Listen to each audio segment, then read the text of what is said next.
معزز سامعین کرام، السلام علیکم ورحمۃ اللہ وبرکاتہ۔ الحمدللہ رب العالمین والعاقبۃ للمتقین والصلاۃ والسلام علی رسولہ الکریم، اما بعد فاعوذ باللہ من الشیطان الرجیم، بسم اللہ الرحمن الرحیم۔ ان اللہ لا یستحیی ان یضرب مثلا ما بعوضة فما فوقها فاما الذین آمنوا فیعلمون انہ الحق من ربهم واما الذین کفروا فیقولون ماذا اراد اللہ بهذا مثلا یضل به کثیرا ویہدی به کثیرا وما یضل به الا الفاسقین۔ صدق اللہ مولانا العظیم۔ سورہ بقرہ آیت نمبر 26، اس کے تحت میں کچھ عرض کروں، آپ حضرات سماعت کریں۔ ہم سب مل کر آقا کائنات مدنی تاجدار رحمت پروردگار حضور سرکار مدینہ سرور قلب سینہ صلی اللہ تعالی علیہ وسلم کی بارگاہ ناز میں محبتوں کا ثبوت پیش کرتے ہوئے بآواز بلند درود پاک پڑھیں۔ اللہم صلی علی سیدنا و شفیعنا و حبیبنا و کریمنا و مولانا محمد مبارک وسلم، صلو علیہ صلاۃ و سلام علیک یا رسول اللہ صلی اللہ تعالی علیہ وسلم۔ پچھلی آیت نمبر 25، اللہ تبارک و تعالی نے فرمایا تھا، میرے حبیب جو لوگ ایمان لائے اور انہوں نے نیک عمل کیے ان کو یہ بشارت یعنی خوشخبری سنا دیجئے کہ ان کے لیے ایسے باغات ہیں جن کے نیچے دریا بہہ رہے ہیں، جب بھی وہ ان کو ان باغات سے کوئی پھل کھانے کے لیے دیا جائے گا تو وہ کہیں گے کہ یہ تو وہی پھل ہے جو پہلے دیا گیا تھا، ہمیشہ ان میں رہیں گے اور پاکیزہ بیویاں ان کو ملیں گی۔ اللہ تبارک و تعالیٰ نے آیت نمبر 25 میں ارشاد فرمایا تھا، میرے حبیب خوشخبری سنا دیجئے ان لوگوں کو جو ایمان لائے اور اچھے عمل کیے، ان کے لیے کیا انعامات ہیں؟ جنت کے اندر باغات، پھل، میوزات، بیویاں، نہ ان کو کسی نے دیکھا نہ چھوا ہوگا، پاکیزہ۔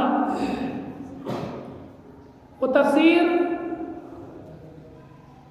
پچھلے مرتبہ حضرات نے سماعت کی۔ اب اگلی آیت میں آیت نمبر 26 کے اندر اللہ تبارک و تعالی ارشاد فرماتا ہے، ان اللہ لا یستحیی ان یضرب، بے شک اللہ ہدایت کے سلسلے میں کسی بھی مثال کے بیان کو ترک نہیں کرتا، خواہ مچھر کی مثال ہو یا اس سے بھی زیادہ حقیر چیز کی۔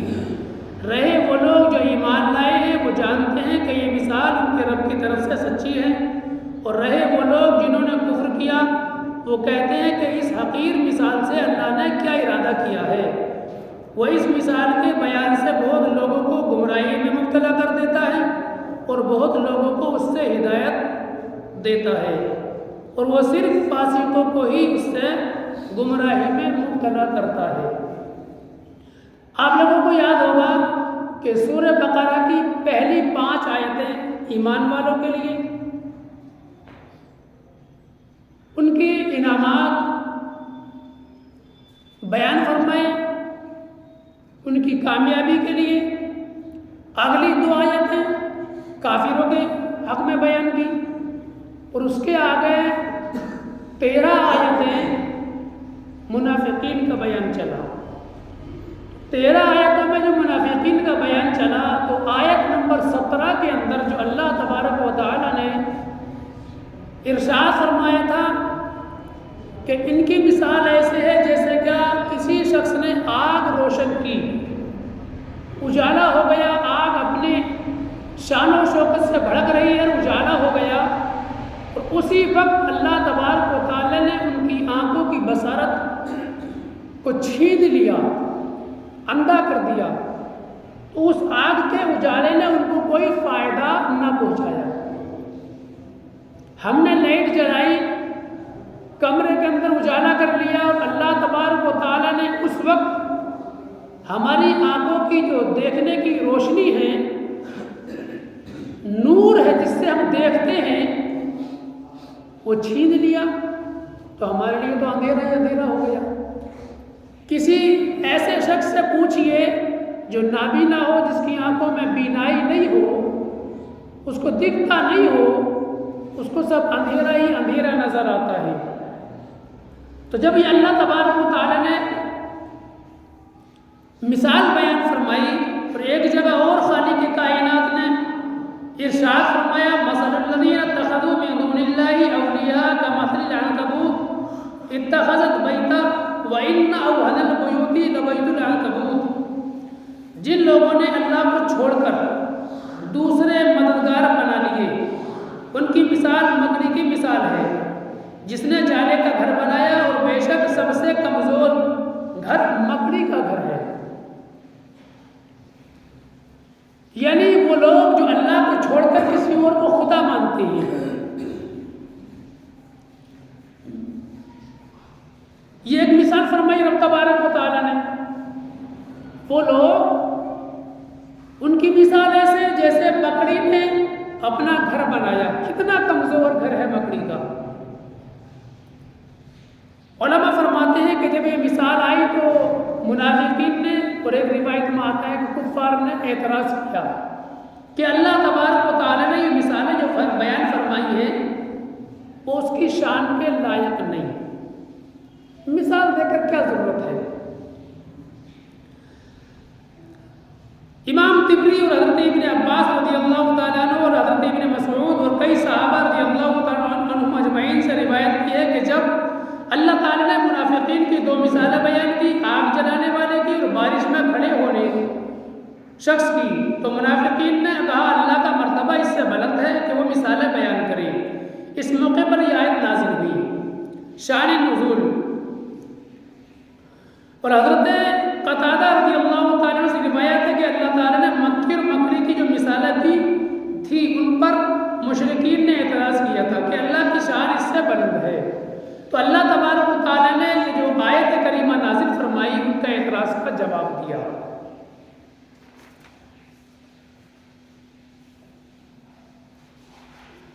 پہلی مثال میں بتوں کی عبادت کا کمزور ہونا بتایا ہے کہ وہ مکڑی کے جالے کی مثل ہے۔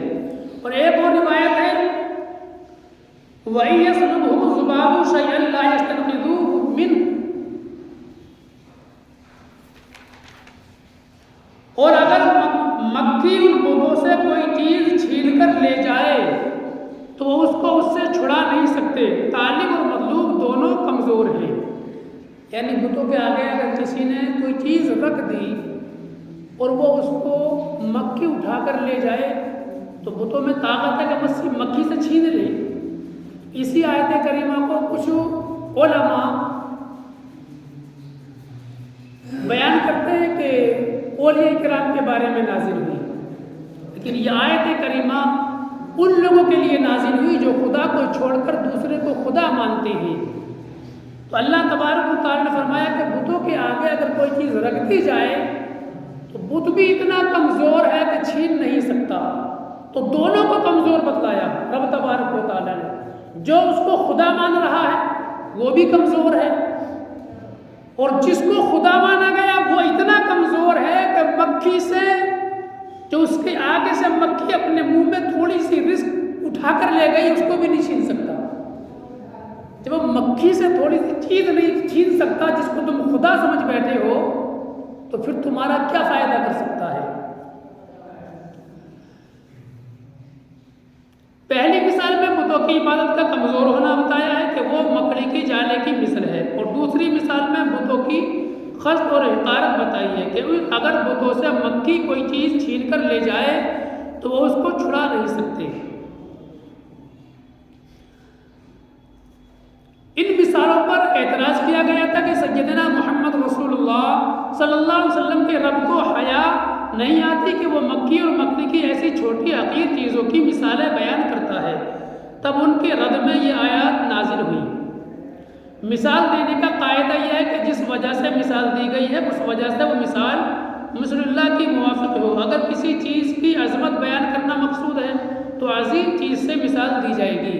یعنی کسی اچھی چیز کی اگر مثال دی جائے جو شان و شوکت والی چیز ہے تو اچھی چیز سے مثال دی جائے گی.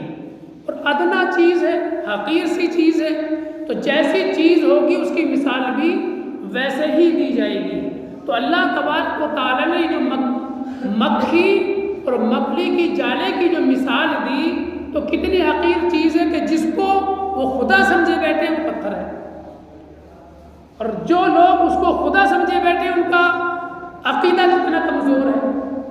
دونوں ہی کمزور ہیں. تو حقیر چیز کی مثال ادنا چھوٹی چیز سے دی جاتی ہے، اور جو اچھی چیز ہو، شان و شوکت والی ہو، تو اس کی مثال بھی شان و شوکت والی چیز سے دی جاتی ہے. اچھی چیز کی اگر مثال چھوٹی چیز سے دی جائے تو اس کی شان بیان نہیں ہوتی.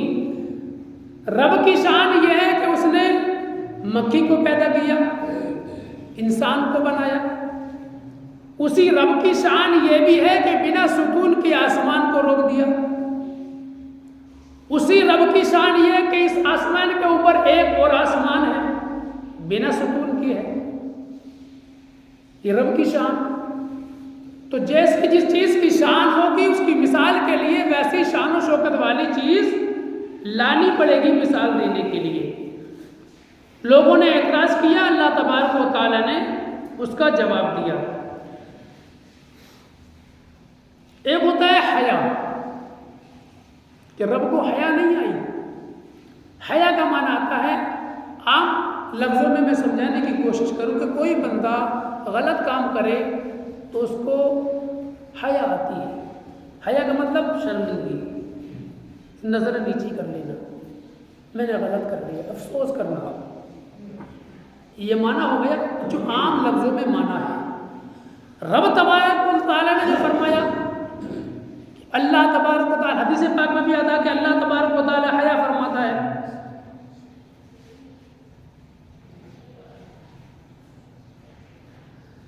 حضرت انس رضی اللہ تعالیٰ عنہ بیان کرتے ہیں کہ رسول اللہ صلی اللہ علیہ وسلم نے فرمایا، اللہ کا جو بندہ اور بندی اسلام میں بوڑھے ہو جائیں اللہ تعالیٰ ان کو عذاب دینے سے حیا فرماتا ہے. تو یہاں جو رب کے لیے حیا کا لفظ ہے وہ حیا والی وہ حیا نہیں جو ہم کرتے ہیں. حیا کا ایک معنی یہ ہے ترک کر دینا، چھوڑ دینا. حیا کا معنی رب کی ذات کے لیے آئے گا تو کون سا لفظ آئے گا؟ ترک کر دینا، چھوڑ دینا. کسی انسان کے لیے حیا کا معنی آئے گا احساس کرنا، افسوس کرنا، شرمندہ ہونا، نظریں جھکانا. تو رب کی شان یہ نہیں کہ وہ شرمندہ ہو، معاذ اللہ، رب کی شان نہیں. رب ایسا کام نہیں کرتا جس سے شرمندگی کا احساس ہو. یہ انسان کی فطرت ہے، رب کی شان نہیں. یہاں جو معنی لیا جائے گا، یہ بات سمجھنا، یہاں جو معنی لیا جائے گا تو وہ حیا کا ایک معنی ہے ترک کر دینا. جیسے کہ حدیث پاک میں حضرت انس رضی اللہ تعالیٰ عنہ بیان کرتے ہیں کہ اللہ کے رسول صلی اللہ علیہ وسلم نے فرمایا، جو اللہ کا جو بندہ اور بندی اسلام میں بوڑھے ہو جائیں اللہ تعالیٰ ان کو عذاب دینے سے حیا فرماتا ہے. مطلب عذاب نہیں دیتا، عذاب روک دیتا ہے، ترک کر دیتا ہے عذاب کو. ایک اور حدیث پاک حضرت انس رضی اللہ تعالیٰ عنہ بیان کرتے ہیں کہ رسول اللہ صلی اللہ علیہ وسلم نے فرمایا، جو بوڑھا شخص صحیح عمل کرتا ہو اور پابندی سے سنت پر عمل کرتا ہو اللہ تعالیٰ کو اس سے حیا آتی ہے کہ وہ کوئی سوال کرے اور اس کو نہ دے. بات سمجھ میں آ رہی ہے؟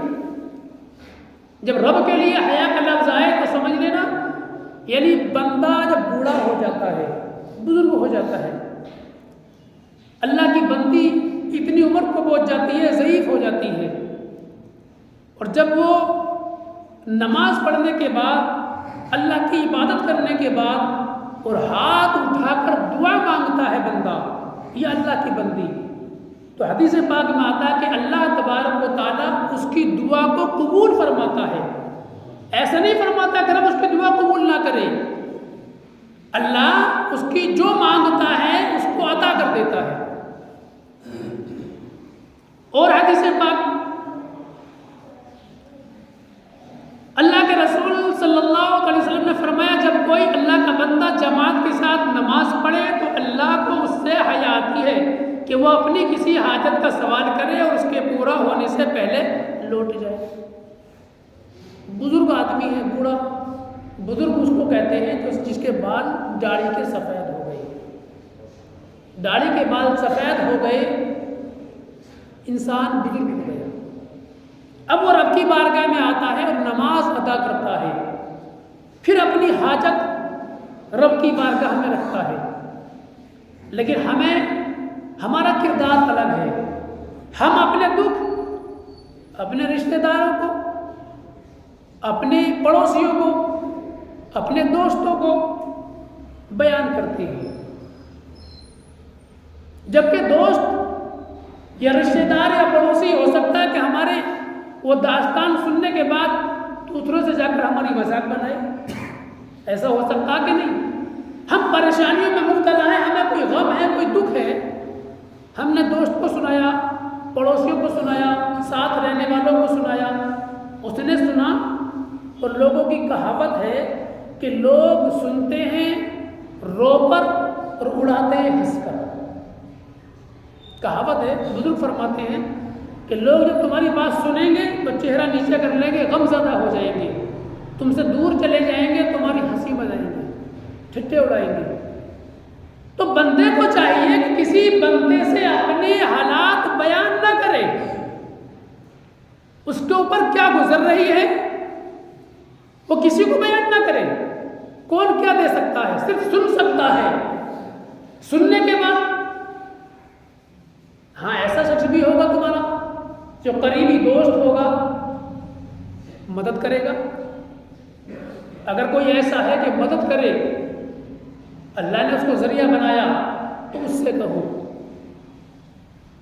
اب اس کو یہ چاہیے کہ اپنے دوست یا رشتہ دار کے وہ حالات سننے کے بعد، پیچھے ایک مرتبہ اور ذکر آیا تھا کہ جب کوئی بندہ اپنے دوست سے اپنی بات کہتا ہے تو اس کی 3 وجہ ہے۔ یا تو وہ دوست اگر پیسے کی پریشانی ہے تو پیسے سے مدد کرے گا، پیسے کی پریشانی نہیں ہے، محنت کی بات ہے تو محنت کر کر ساتھ جا کر اس کو دور کرنے کی کوشش کرے گا، اور یہ دونوں باتیں الگ ہیں تو تیسرا کام ضرور کرے گا کہ وہ دعا کرے گا۔ تو ایسا دوست جو تمہارا قریبی ہو، تمہارا دکھ سننے والا ہو، اس سے بیان کیا جائے تو وہ تمہاری مدد کرے گا۔ پیسے کا کام ہوگا تو پیسے سے، آنے جانے کا محنت کا کام ہوگا تو اس سے، اور یہ بھی نہ کر سکا تو کم از کم تمہارے لیے دعا کرے گا۔ تو سب سے بہتر انسان کے لیے، ایمان والے کے لیے دوست کون ہے؟ رب تبارک و تعالیٰ کی ذات۔ اپنے دکھ تکلیفیں اپنے رب کی بارگاہ میں آؤ، نماز میں آؤ، نماز ادا کرو، رب سے کہو مولا تو جانتا ہے میرے حالات کیا ہیں، میں کن پریشانیوں میں ہوں، تو سب جانتا ہے مولا، میں صبر کر رہا ہوں۔ خالق کائنات تو چاہے تو سیکنڈ سے پہلے حالات کو سدھار دے۔ تو اپنے سارے حالات اپنے رب کی بارگاہ میں آ کر رکھتا، اور جب بندہ اپنے رب کی بارگاہ میں حالات رکھتا ہے، اللہ تبارک و تعالیٰ اس کی دعا قبول فرماتا ہے۔ تو یہ جو حدیث پاک ہے بزرگوں کے لیے کہ بندہ جب بوڑھا ہو جاتا ہے، بزرگ ہو جاتا ہے، اور نماز ادا کرنے کے بعد اپنے رب سے جو بھی سوال کرتا ہے تو اللہ تبارک و تعالیٰ کو حیا آتی ہے کہ وہ اس کی سوال کو پورا نہ کرے اور وہ خالی چلا جائے۔ تو حیا کا معنی کہ میں نے عرض کیا، یعنی اللہ اس کو عطا کر دیتا ہے، رد نہیں کرتا۔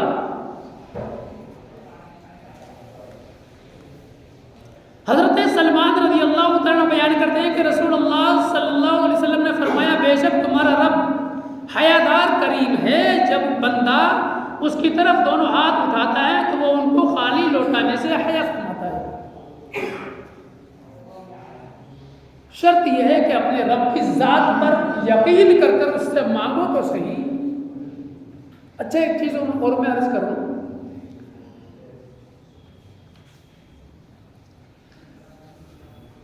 اگر ہمیں کسی چیز کی ضرورت ہے، مثال دے کر سمجھاؤں، مثال ہی کی بات چل رہی ہے کہ رب تبارک و تعالیٰ نے آیت نمبر 26 میں جو مثالیں دی تھی، آیت نمبر 17 کے اندر اس کا اعتراض کیا، اس کا یہ بیان ہے۔ رب تبارک و تعالیٰ نے جو رد فرما کر جواب دیا ہے، مجھے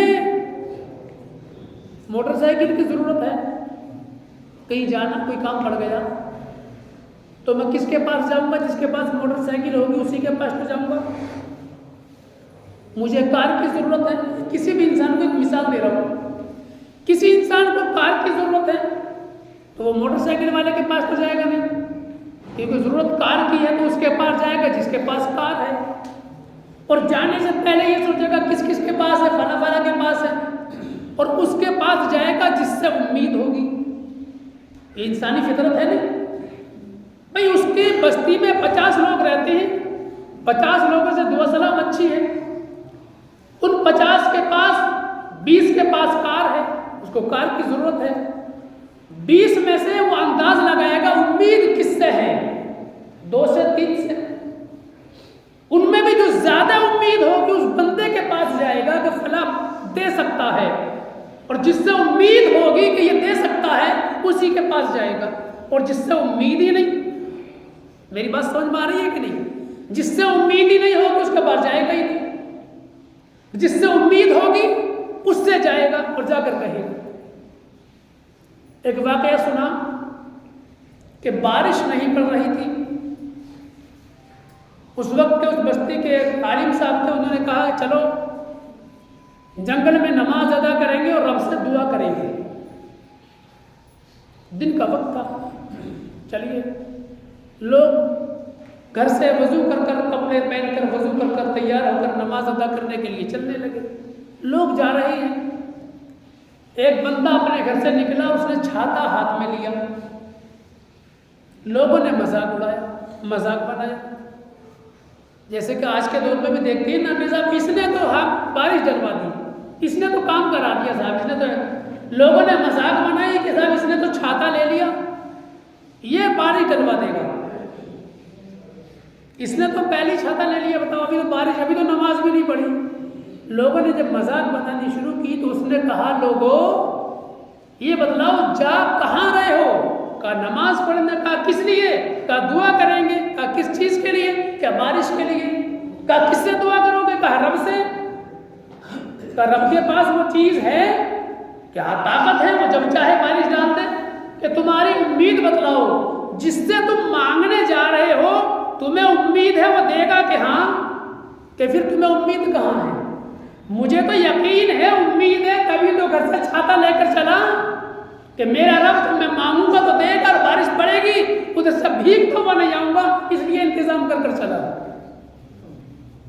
تو رب کی ذات پر اتنا یقین کرو، وہ ہر شے پر قادر ہے، اس کے خزانوں میں کسی چیز کی کمی نہیں۔ جب مانگو تو مانگنے کے وقت میں دل میں ذرا سا بھی خیال پیدا نہیں ہو کہ نہیں ملے گا، بس ڈٹ جاؤ اپنے رب کی بارگاہ میں، اور ایسے مانگو جیسے بچہ اپنی ماں سے، باپ سے مانگتا ہے نا، اور لپٹ جاتا ہے۔ ماں ایک بار منع کر دیتی ہے، بچہ ہمارے پاس آیا کسی چیز کو مانگنے کے لیے، جھڑک دیا، منع کر دیا، دوسری مرتبہ مانگا، پھر جھڑک دیا، تیسری مرتبہ مانگا، پیار بھی آ گیا اور وہ چیز دے بھی دی، کیونکہ پیار جو ہے، تو جب ماں اپنی اولاد کو ایک مرتبہ مانگا نہ دیا، دوسری مرتبہ مانگا نہ دیا، تیسری مرتبہ مانگا دے دیا۔ دنیا کے اندر سب سے زیادہ محبت کرنے والی ذات جو ہے وہ عام لوگوں میں ماں اور باپ کی ذات ہے، اور ماں باپ کی ذات سے بھی جو زیادہ پیار کرنے والی ذات ہے وہ ہمارے نبی مکرم کی ذات ہے۔ ہماری ماں سے اور والدین سے زیادہ جو محبت ہم سے کرتے ہیں وہ ہمارے نبی کی ذات ہے۔ ماں بھول سکتی ہے، باپ بھول سکتا ہے، لیکن نبی مکرم کی وہ ذات ہے کہ انہوں نے کسی بھی لمحہ اپنی امت کو نہیں بلایا، اور رب کی ذات وہ ہے جو 70 ماؤں سے زیادہ اپنے بندے سے پیار فرماتا ہے۔ تو جب ماں منع نہیں کرتی تو پھر اللہ تبارک و تعالیٰ کیسے منع کر دے گا؟ نہیں دے گا۔ بس نہ ملنے کی جو وجہ ہے وہ ہمارا یقین ہے. ہمیں اپنے رب کی ذات پر وہ یقین نہیں. یقین کامل رکھ کر مانگو، ڈٹ جاؤ. رب فرماتا ہے جب میرا بندہ مانگتا ہے تو مجھے حیا آتی ہے کہ اس کو نہ دوں، میں عطا کر دیتا ہوں. شرط یہ ہے کہ تم مانگو تو صحیح، اور جو چیز مانگی جائے تو بس یقین کر لو کہ رب دے گا. میرا رب مجھے دے گا کیونکہ اس کے خزانوں میں کبھی نہیں. تو جب بندہ اللہ تبارک و تعالیٰ کی بارگاہ میں مانگتا ہے تو خالق کائنات اس کو عطا کرتا ہے. اور ہم نے جلدی نماز پڑھی، آئے جمعے کی نماز ادا کرنے کے لیے اور نماز پڑھی اور جلدی سے چھوٹی سی دعا مانگی، وہ دعا بھی نہیں مانگی، نکل گئے. جبکہ دعا کے بارے میں آتا ہے، انشاءاللہ آگے آئے گا 7ویں رکوع کے اندر، دوسرے پارے کے 7ویں رکوع میں آئے گا کہ تم مجھ سے مانگو میں قبول کروں گا، میں دوں گا. دعائیں تو مانگو. اب دعاؤں مخزن العبادہ، دعا عبادت کا مغز ہے. عبادت کے بعد دعا مانگی جائے، اور دعا ایسے مانگی جائے، ایسے مانگی جائے کہ جب رب کی بارگاہ میں ہاتھ پھیلاؤ تو یقین کر لو کہ ہمارا رب ہمیں دیکھ رہا ہے اور ہم اپنے رب سے مانگ رہے ہیں.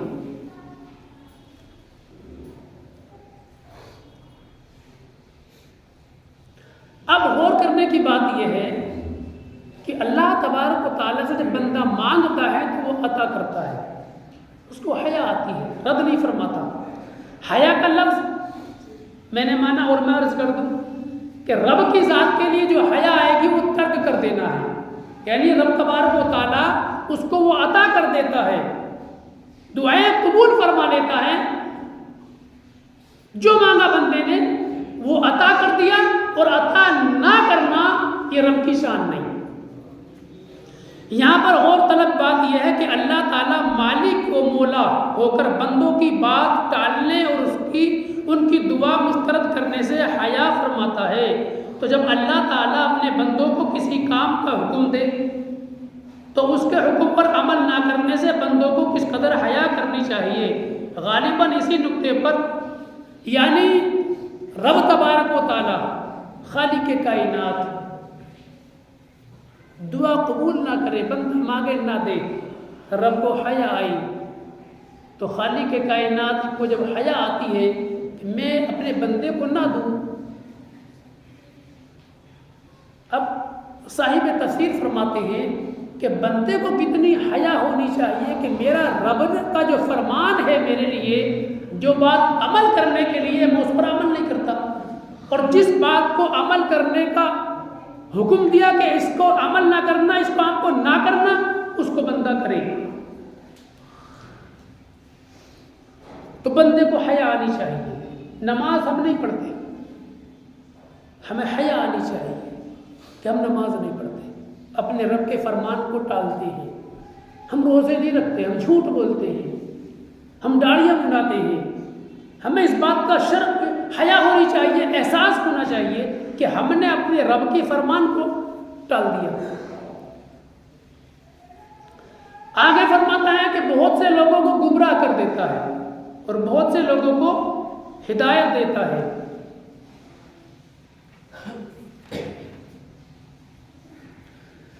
ایک جگہ اللہ تبارک و تعالیٰ نے فرمایا وَتِلْكَ الْأَمْثَالُ نَضْرِبُهَا لِلنَّاسِ وَمَا يَعْقِلُهَا إِلَّا الْعَالِمُونَ.